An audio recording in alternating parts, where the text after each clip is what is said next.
1 February 2025 रोजी केंद्रीय अर्थमंत्री निर्मला सीतारामन यांनी 2025-26 या आर्थिक वर्षासाठीचा केंद्रीय अर्थसंकल्प जाहीर केला आहे। अर्थसंकल्पात अर्थव्यवस्थेच्या विकासाला गती देण्यासाठी आणि विविध क्षेत्रांना दिलासा देण्यासाठी अनेक महत्त्वपूर्ण घोषणा करण्यात आल्या आहेत।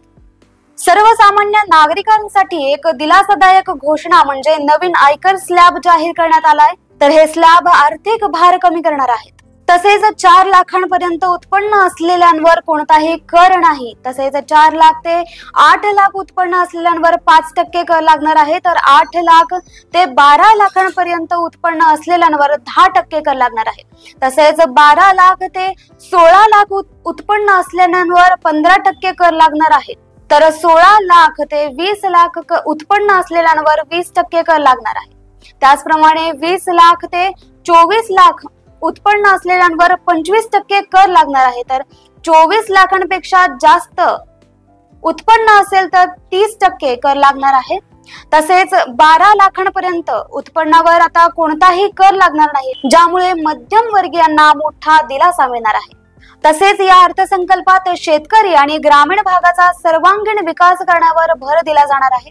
यासाठी काही महत्त्वाच्या योजना आहेत, त्या म्हणजे उच्च उत्पादन देणाऱ्या पिकांसाठी राष्ट्रीय मोहीम राबवली जाणार आहे। तर सुमारे 1.7 कोटी शेतकऱ्यांना थेट लाभ मिळणार आहे। तसेच शेतकऱ्यांसाठीच्या कर्ज मर्यादेत वाढ होणार आहे। तसेच ग्रामीण भागातील पायाभूत सुविधा मजबूत करण्यासाठी मोठ्या प्रमाणावर गुंतवणूक केली जाणार आहे। आता पाहूयात उद्योग आणि उत्पादन क्षेत्रात काय बदल असतील। उद्योग क्षेत्राला चालना देण्यासाठी राष्ट्रीय उत्पादन मोहीम सुरू करण्यात आली आहे। यावर उत्पादन वाढवणे आणि निर्यातीला प्रोत्साहन देणे यावर भर दिला जाणार आहे।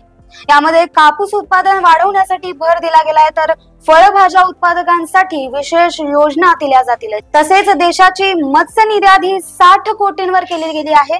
तसेच मखाना उत्पादन वाढवण्यासाठी बोर्ड स्थापन केले जाणार आहे। आता पाहूयात आर्थिक क्षेत्रामध्ये काय सुधारणा असतील।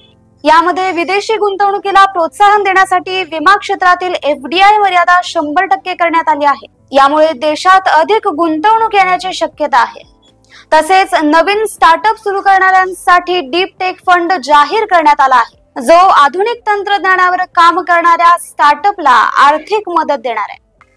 या अर्थसंकल्पात पायाभूत सुविधांच्या विकासासाठी मोठ्या प्रमाणावर निधी जाहीर केला गेला आहे।